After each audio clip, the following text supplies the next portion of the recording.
আজকের ভিডিওতে আমরা এই অঙ্কগুলোই সমাধান করে দেখাবো। তো এগুলো হচ্ছে মিশ্র ভগ্নাংশ, আর এই ভগ্নাংশগুলোকে আমরা অপরকিত ভগ্নাংশে প্রকাশ করব। তো এই অঙ্কগুলো এতটাই সহজ, মাত্র 1 মিনিটেরও কম সময়ে এই অঙ্কগুলো আমরা সমাধান করে ফেলতে পারবো। তো ভিডিওটি ভালো লাগলে অবশ্যই একটি লাইক দিয়ে দিবেন। তো চলুন শুরু করি। তো বন্ধুরা, প্রথমে আমরা এই 1 নম্বর অঙ্কটা সমাধান করি। এটি হচ্ছে মিশ্র ভগ্নাংশ। এই মিশ্র ভগ্নাংশটিকেই আমরা অপরকিত ভগ্নাংশে প্রকাশ করব। আর এই অঙ্কটা এতই সহজ, মাত্র 1 মিনিটেরও কম সময়ে সমাধান করে ফেলতে পারবেন।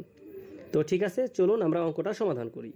তো এজন্য আমরা প্রথমে একটা সমান চিহ্ন বসাবো, এরপর একটা দাগ দিব। এখন এই যে 3 আছে, এই 3 আমরা নিচে লিখব। এখন এই 3 আর 2 গুণ করব, আর তার সাথে এই 2 যোগ করে দেখাবো। তো ঠিক আছে, প্রথমে আমরা 3 লিখি, 3 গুণ 2। এখন এই যে 2 আছে, এই 2 আমাদের যোগ করতে হবে। তো আমরা যোগ 2 লিখি। এখন এটাকে সমাধান করলেই হয়ে যাবে। তো ঠিক আছে, আবার একটা দাগ দিই। এখন এই নিচে 3 এর 3 লিখি, আর 3 আর 2 যোগ মানে গুণ করলে হয় 6। 3 দুগুণে 6। এখন এই যোগের যোগ, এই 2 এর 2। এখন আবার সমান চিহ্ন দিই, একটা দাগ দিই। এখন এই নিচে 3 এর 3, আর 6 আর 2 যোগ করলে হয় 8। তো এটাই হচ্ছে আমাদের অপ্রকৃত ভগ্নাংশ।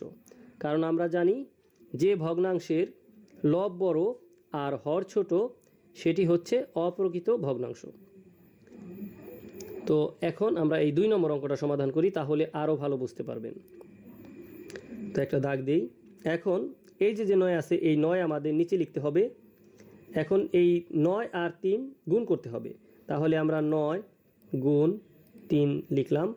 এখন এই যে 1 আছে, এই 1 আমাদের যোগ করে দেখাতে হবে, তাহলে যোগ 1। এখন আমরা এই যে নিচে যে 9 আছে, 9 9 লিখি। এখন এই 9 দিয়ে 3কে গুণ করব, বা 3 দিয়ে 9কে গুণ করব। তো 9 দিয়ে যদি আমরা 3কে গুণ করি, তাহলে পাই 3 নং 27। তো 27 লিখলাম। এখন এই যোগের যোগ, এই 1 এর 1। এখন আবার সমান চিহ্ন দেই, একটা দাগ দেই। এখন এই 9 এর 9 লিখব। 27 আর 1 যোগ করলে হয় 28। তো এটা হচ্ছে আমাদের অপ্রকৃত ভগ্নাংশ। এটা মিশ্র ভগ্নাংশ ছিল, আমরা অপ্রকৃত ভগ্নাংশে প্রকাশ করলাম। তো ঠিক আছে বন্ধুরা, চলুন আমরা এখন পরের এই 2টি অঙ্ক সমাধান করি। তো এখানে 3 নম্বর অঙ্কটা করি আমরা। তো সমান চিহ্ন দিই। তো এখন এই নিচে 11 11 লিখি। 11 আর 5 আমাদের গুণ করতে হবে, তাহলে 11 গুণ 5। এখন এই 5 হচ্ছে আমাদের যোগ করতে হবে, তো আমরা যোগ 5 লিখি। এখন এই নিচে 11 11, 11 আর 5 গুণ করলে হয় 5 11 55। তো আমরা 55 লিখি। এখন যোগের যোগ, আর এই 5 এর 5। এখন আবার একটা দাগ। এখন নিচে এই 11 11 লিখি। 55 আর 5 যোগ করলে হয় 60। তো হয়ে গেল উত্তর। তো ঠিক আছে, আশা করি বুঝতেছেন। তো ঠিক আছে, এখন আমরা এই 4 নম্বর অঙ্কটা সমাধান করি। তো নিচে 10 এর 10। এখন 10 আর 6 গুণ করি, 10 গুণ 6। এখন এই 3 যোগ করে দেখাবো। তো ঠিক আছে, এখন আমরা এই নিচে 10 এর 10 লিখি। এখন 10 আর 6 গুণ করলে হয় 6 10কে 60। তো 60 লিখি। এখন যোগের যোগ, আর এই 3 এর 3। তো ঠিক আছে, সমান চিহ্ন, আবারও দাগ। নিচে এই 10 এর 10 লিখি। এখন 60 আর 3 যোগ করলে হয় 63। তো হয়ে গেল। তো বন্ধুরা, এখন আমরা সর্বশেষ অঙ্কটি সমাধান করি, 5 নম্বর অঙ্ক। তো ঠিক সেম নিয়মে আমাদের অঙ্কটা করতে হবে। তো আমরা আবার একটা দাগ দিই। এখন নিচে 2 এর 2 লিখি।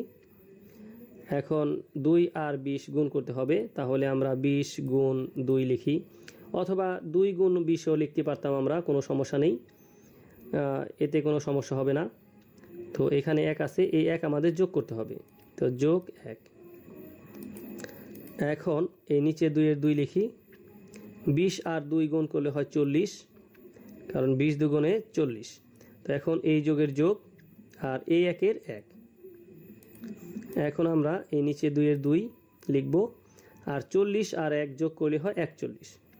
তো তো বন্ধুরা আশা করি অঙ্কগুলো আপনারা বুঝতে পেরেছেন। তো ভিডিওটি ভালো লাগলে একটি লাইক দিয়ে দিন।